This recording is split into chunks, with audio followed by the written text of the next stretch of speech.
6 сарын өмнө бид нар юунаас айж ирсэн бэ гэх юм бол дэлхийн 3 дугаар дайнаас айж ирсэн.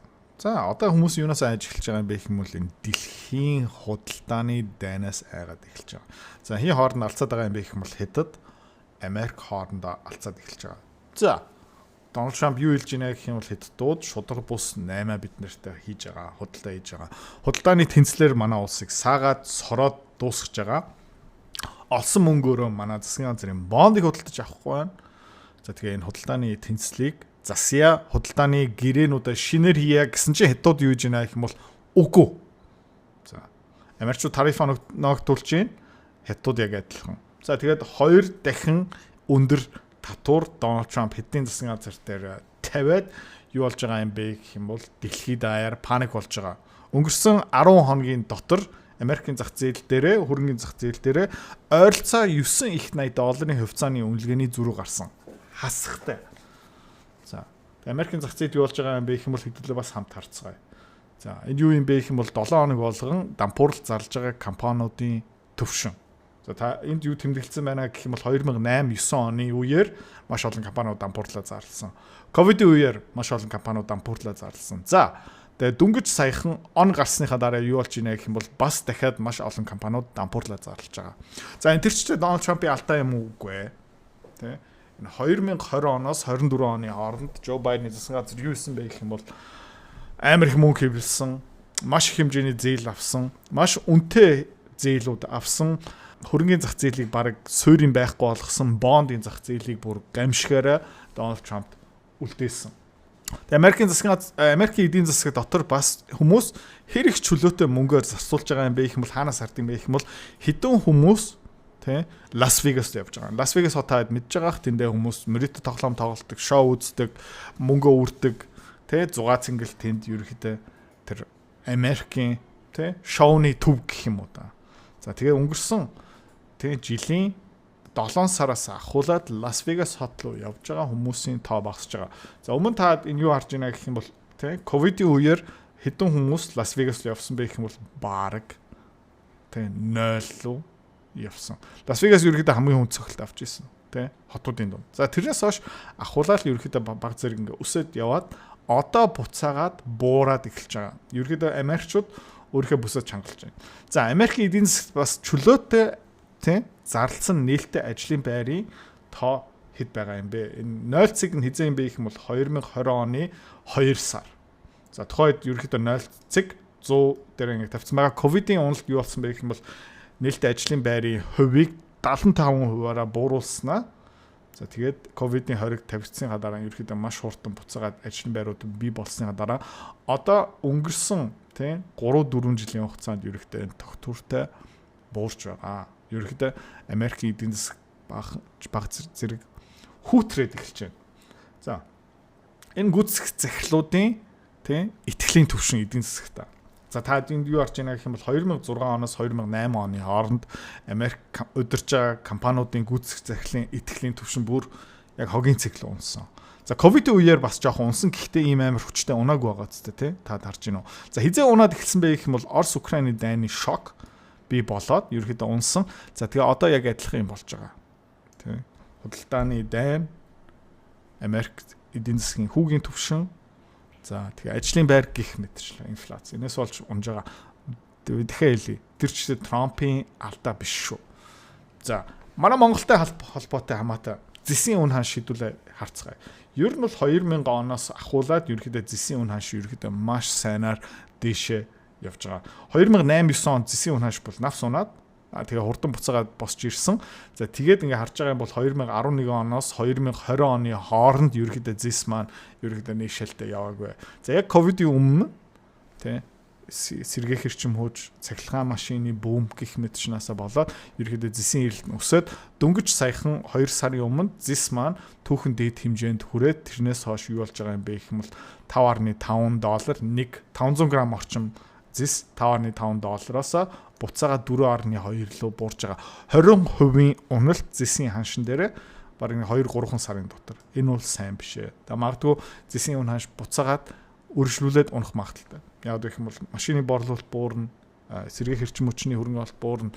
Ерөнхийдөө аж үйлдвэрлэл худалдаа олтно гэд хүмүүс бүсээ чангалаад ирэхээрээ зэсийн худалдаа авалтын хэмжээ буурдаг юм аа. Надтай цуг хөрөнгө олт хийж, үнэлгээ хийж, шинжилгээ хийж өөрөө хөрөнгө оруулах болмоор байна уу? За тийм боломж одоо бүрдэж байгаа. Би өөрийнхөө тийм group community school платформ дээр үүсгэж байгаа. Өдөр болгон би та хэдтэй юу хуваалцах юм бэ гэх юм бол зах зээл, техник, фундаментал шинжилгээ хуваалцсан. 7 хоног болгон 2 олон улсын компани үнэлгээ хийн, багцлуу оруулах үгүй юу, шийдвэр гаргалтаа таадаа бас хуваалцаад бас нэмээд тэр санхүүгийн модель Excel файл таад бас өнгөө авах боломжтой. Хөрөнгө олж болохын тулд бүх мэдээлэл нэмээд өгнө. Сонирхож байгаа юм бол нэмэлт мэдээлэл авмаар байгаа юм бол энэ контентын хамгийн сүүлийн хэсэгт Рафтан бит 2 дэлгэрэнгүй мэдээлэл таадад өгнө. За алтын үнэ шарах юм бол тийм Монголд нэг ихтгэл найдвар байгаа. Манай оюут толгой гих мэдшин манай улс бас гайгүй алт олборлдог. Энэ жилд бас Эрдэнэ ресурсын алтны олборлт эхэлнэ. За оюут толгойн гүний уурхаас бас их хэмжээний одоо алт гарч эхэлж байгаа. Тэгээ сайн юм бэ гэх юм бол энэ алтны үн ханш ерөнхийдөө өнгөрсөн 2 жилийн хугацаанд $1900-1800 одоо $3000 өссөн. Та ингэ жоохон харж байгаа юм бол саяны тариф мариф юунаас олж алтныг $2900 буцаагаад унаад тэгээ айгүй хурдан буцаагаад одоо $3000 гараа явцсан байгаа. За одоо засгийн газрууд юу их юм бэ гэх юм бол эдийн засгийг аврахын тулд юу хийдэг юм бэ гэх юм бол мөнгө хэвлэдэг. Америкчууд мөнгө хэвлэнэ. Мөнгө хэвлэхээс өөр арга байхгүй. Мөнгө хэвлээд тэр бондуудыг авах хэрэгтэй байхгүй юу? За эдийн засгийн газар юу их юм бэ?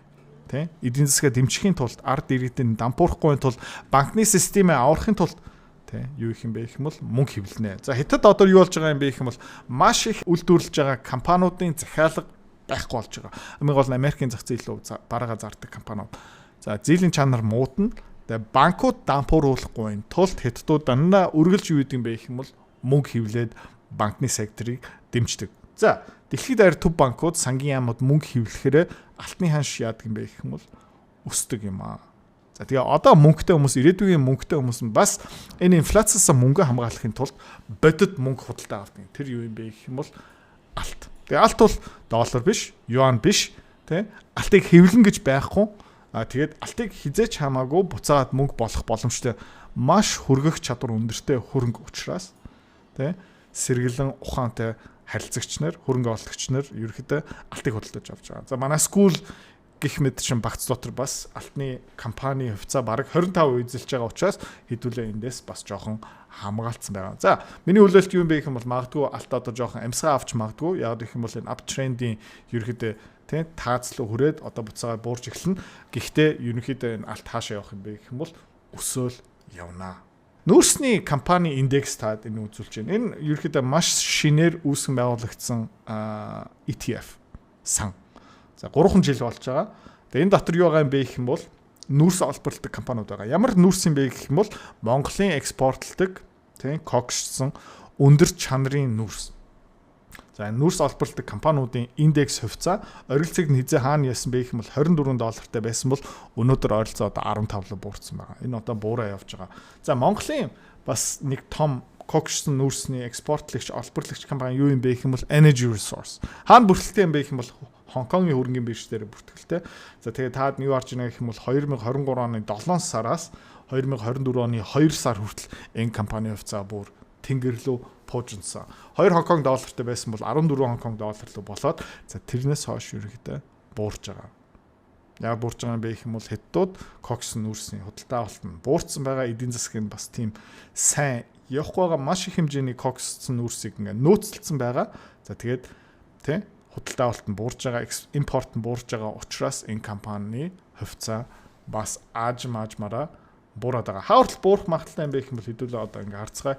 Оргилцгийнхаа эхний үнэлтийн циклийг ингээд аваад үзээд тэрнээс Fibonacci extension-ийн зураад эхлэх юм бол ерөөдөө 6.8 лөө дөнгөж сая бараг хүрсэн. Хаа хүртэл явах боломжтой юм бэ гэх юм бол энэ бүтэн Fibonacci 1 дээр очоод тий MMC-ийн хувьцаа магадгүй $1.8 $2 руу буугаад эхлэх магадaltaй. За тэгээ энэ циклийг ерөөхдөө монголчууд хэдүүлээ одоо хизэнээс хойш харж байгаа юм бэ гэх юм бол 2008 онд нэг юм болж исэн. 2011 онд ийм цикл болж исэн. 2016 онд ийм цикл болж исэн. 2022 онд бас яг адилхан цикл болж исэн. Нүүрсний олборлт хийдэг компаниуд 2-3 жилийн дотор хамаг ашиг хийгээд за тэгээ буцаагаад унтан байдал орчдөг. Ерөөхдөө энэ нүүрсний зах зээл яг тиймэрхүү. Тэ. За тэгээд MMC Energy Resource хувьцаа буцаагаад 3-2 долларын хооронд хүрэхээр магадгүй хэдүүлээ ишээ хөрөнгө олт хийх цаг нь болно.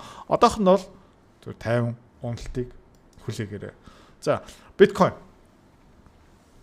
Тийм. Энийг бас зөндөө ярьж ирсэн. Ерөнхийдөө оргилцыг нь хаана байсан бэ гэх юм бол $109,000 руу хүрээ. Тэрнээс хойш ерөнхийдөө одоо 76,000 унж байна. Магадгүй одоо 70,000 унах магадaltaй та эндээ юу орж байна гэх юм бол 2023 онд эхэлсэн тийм тренд лайныг үзүүлсэн байгаа. За энэ тренд лайнтай хизээ нэг цагт золгоно.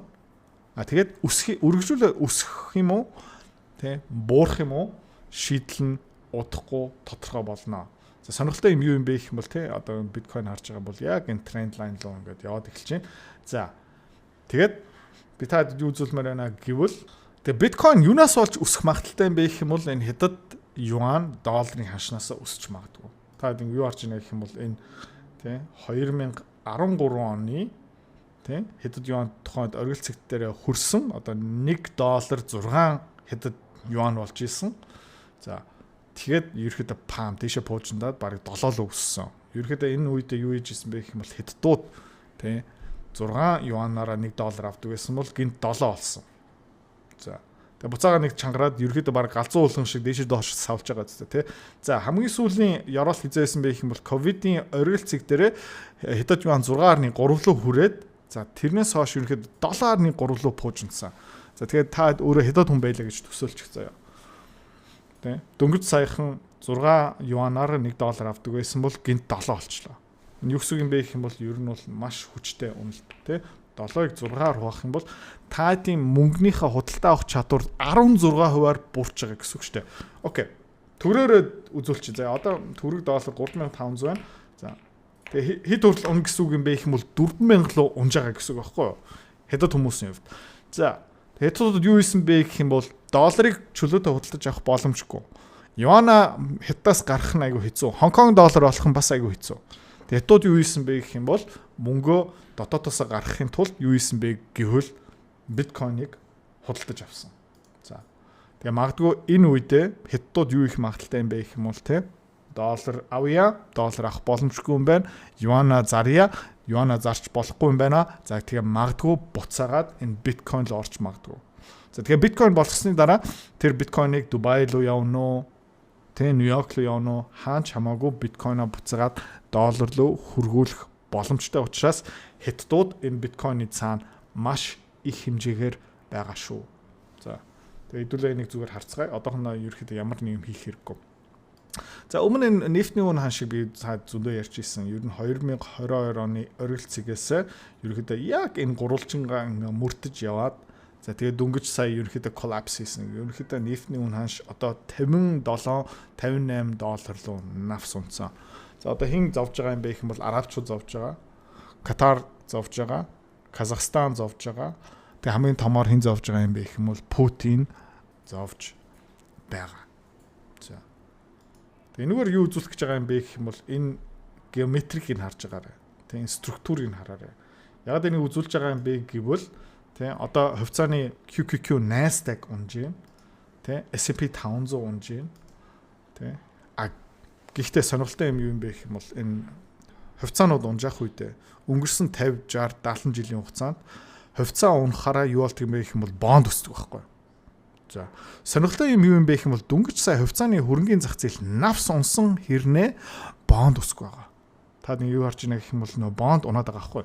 За тэгээ энэ чарт юутай амар төстэй харагдж байгаа юм бэ гэх юм бол энэ чарт аягүй төстэй гацсан тий. Нефт ерөөхдөө дээд цэгтээ хүрээд тренд лайнаар ингээд доошоо яваад за тэгээ шийдвэр гаргадаг энэ булан руу чихцээр байгаа тэгээ навс унтсан. За. Тэгээ хоёлаа аягүй ижилхэн бас шийдвэр гаргалтныг булан руу ингээд явж байгаа зү тий энэ гурвалжин triangle руу.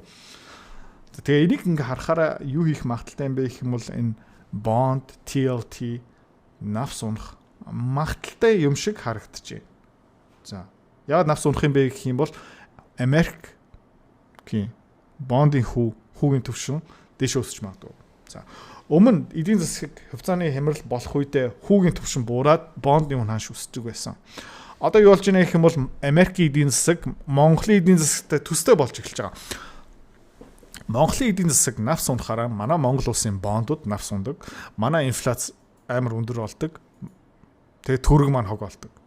За одоо Америкт юу болох магадaltaй юм бэ гэх юм бол доллар буурч магадгүй. Окей.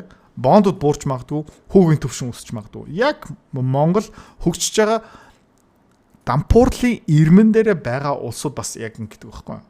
Окей. За өмнө бол хүмүүс хөрөнгөний зах зээл за Америкчууд гайгүй байлгүй дээ. За тэгээд эдийн засгийн хүнд байх үедээ хүмүүс яадаг байсан бэ гэх юм бол зүхтаад Америкийн засгийн газрын бонд авчдаг байсан. Тийм учраас бондын үн ханш өсдөг. За одоо тийм юм байхгүй. Хүмүүс ерөөхдөө бондууд зарж байна. Япончууд бонд зарж байна. Хятадууд бонд зарж байна. Америкчууд бас бонд авахгүй байгаа. За тэгээ энэ бол аюултай. Тэ? Энэ бол маш аюултай. Та нэг харж байгаа юм бол яг энэ шийдвэр гаргалтын цэг хизээ юм бэ гэх юм бол магадгүй 6 сард, магадгүй 9 сард, магадгүй 8 сард. Тухайн үед юу нэг томоохон юм болох магадaltaй. Тийм учраас хэдүүлээ эндээс хамгаалахын тулд тий мэдээч ерөөхдөө Америкийн хөрөнгөний зах зээлээс мөнгө татах ёстой мүү хэдүүлээ сайн бодох хэрэгтэй. За тэгээд Дональд Трампын тарифаараа эдийн засгийн тогтворгүй байдлаараа юу хийж чадсан бэ гэх юм бол 3-4 сард юу болж исэн бэ гэх юм бол Америкийн тий энэ 10 жилийн хугацаатай бондын хүү 4.3-аас 3.9 хүртэл буурсан. За тэгээ өнгөрсөн хэдхэн хоногийн дотор ерөөхдөө хөрөнгөний зах зээл навс унж явах үедээ бондын хүүгийн төвшин өссөн 4.4 лөө. Тэ. 4 хоногийн дотор Америкийн 10 жилийн хугацаатай бонд 3.9-оос 4.4 лөө өссөн байгаа. Америкийн 30 жилийн хугацаатай засгийн газрын бондыг өгөөж таад харж байгаа юм бол 2 сард буурсан, 3 сард буурсан, 4 сард буураад ерөөдөө 5% хүүнээсээ 4.4 лөө тогтвортой буурсан хэрнээ дөнгөж сая энэ худалдааны дайнаасаа болж 30 жилийн хугацаатай Америкийн засгийн газрын бондын хүү 4.3-аас 4.9 лөө унж байгаа. За тэгээд хөрөнгө оруулагч нь Америкийн хувьцаа авахаа болж байна. Богино хугацаанд бас бонд авахаа болж байна. За энэгээр дамжуулаад юу болох магадaltaй юм бэ гэх юм бол те та нэг харж байна. 6 сарын бонд, 1 жилийн хугацаатай бонд, 2 жил, 3 жил, 5 жил, 7 жил, 10 жил, 20 жил, 30 жилийн бүх бондуудын хүү өсөөд явж байна. Энэ бол сайн мэдээлэл бол биш ээ. За яагаад ингэж байгаа юм бэ гэх юм бол энэ зураасаас ойлгож болно. Ногоон зураас юу юм бэ гэх юм бол өнгөрсөн жилийн Америкийн засгийн газрын зарлага, төсвийн зарлага гэсэн үг. Дональд Трамп юу их гэж орлож байгаа юм бэ гэх юм бол хүүгийн төвшин бууруулад төсвийн алхаглаа бууруулад Elon Musk Doge-тай хамтраад энэ мөнгө эдэлтийн авилгын зогсоогоод мөнгө хэмнэх гэж үзэж байгаа хэрнээ энэ жилийн эхний 4 сарын хугацаанд Америкийн засгийн газрын зарлага бараг ерөөсө буураагүй баг зэрэг өссөн.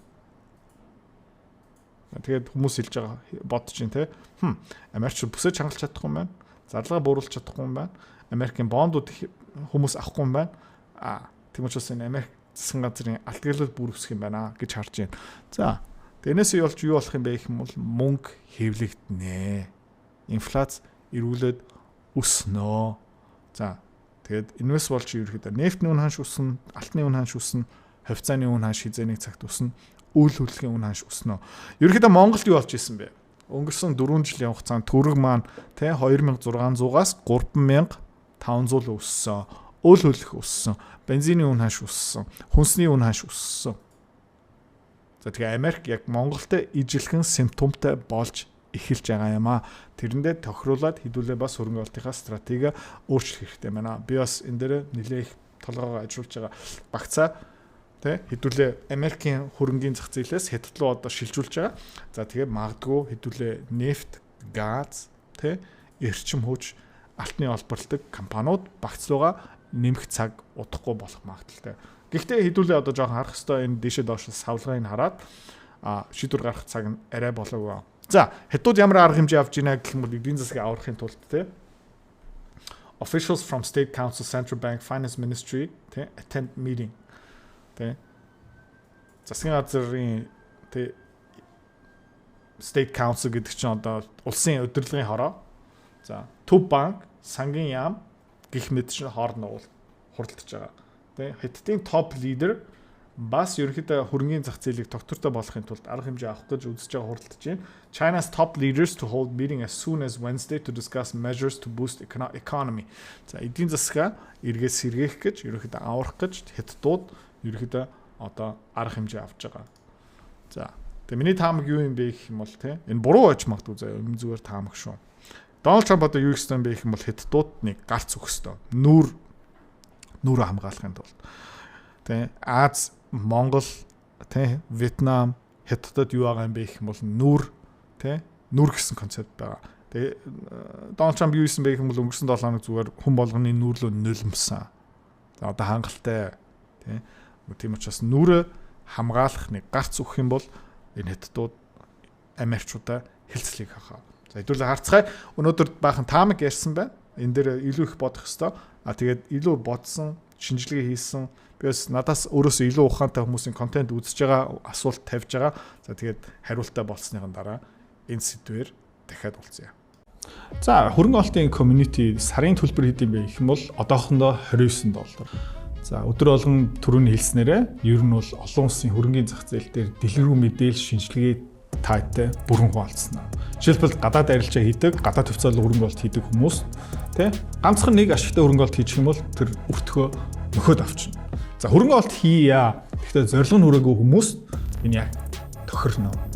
За нэмээд тэр санхүүгийн модель мэргэжлийн төвшөнд discounted cash flow modeling гаргаад ерөнхийдөө санхүүгийн наривчлан шинжилгээгээр энэ хөвцөө ямар үнэ хааштай байх ёстой юм бэ? Үнэтэй юм уу? Хямдхан байна уу? Багцлуугаа нэмэх ёстой юм уу? Тэр шийдвэр гаргалтын шатаар бараг нэг бүтэн нэг цагийн видеогаараа 7 хоног болгон 2 юм топ компани шинжилгээ дүгнэлтийг гаргана. За нэмээд түүхэн хичээл Америкийн хөрөнгөний зах зээл, Европын хөрөнгөний зах зээл, нэмээд энэ валютын өсгөл яах гэж байна? Улс орнуудын тогтворгүй байдал ирээдүйн хэр байгаа юм бэ? За тэгээ ирэх 3-4 жилийн хугацаанд ерөнхийдөө энэ олон улсын хөрөнгөний зах зээл нэлээд харанхуй харагдаж байна. Маш олон хувьцаанууд нь унана. Жишээлбэл Германы энэ автомашин үйлдвэрлэгч компаниуд нь бараг тэр чигтээ дампуурах гэдэг байна. За тэрнээс бас ашиг хийх боломжтой. За долларын ханш бас өсөхөр юм байна. Тийм учраас төгрөг яах юм бэ? Гэх мэтчний ийм мэдээллүүдийг өдөр болгон тасралтгүй таатай хуваалцсан. За тэгээ манай Равдан одоо энэ community руу яаж нэгтгэдгийг, төлбөрөө яаж хийдгийг, одоохондоо ямар агуулга, ямар контентууд орсон байгаа юм бэ? Дэлгэрэнгүй тайлбарлах өгч байна. За групп дотор ирээ уулзъя. Хэрвээ та манай Эдүрэ Цэхэр бит хоёрын Earn Invest Be Free School Community-д нэгтгэхийг хүсвэл яг одоо үзэж байгаа бичлэгийнхаа хамгийн ихний линк дээр дараарай. Линк дээр дарснаар манай School Community-гийн ерөнхий мэдээлэл гарч ирэх ба хамгийн түрүүнд та school дээр өөрийнхөө профайлыг үүсгэх юм. Профайлаа үүсгэхийн тулд та заавал нэг зураг, өөрийн овог, нэр болон мэйл хаягаа оруулах шаардлагатай. Профайлаа үүсгэсний дараа та join гэж дараад Visa карта холбоно. Visa карта холбосноор сарын $29 төлбөр нь шууд татагдаад та манай community-д нэвтрэх эрхтэй болно. Манай community-д орж ирснээр юу байгаа юм бэ гэвэл одоо аль хэдийн 10 компанийн үнэлгээ, түүний Excel файл, давтамжтай ордог зах зээлийн шинжилгээ, судалгаа болон анхан шатны бүх суурь мэдээллүүд орсон байгаа. Мөн та надтай холбогдоод бүх зүйлээ асуух боломжтой. Хэрвээ танд сонирхолтой санагдчих байвал манай community-д нэгдээрэй.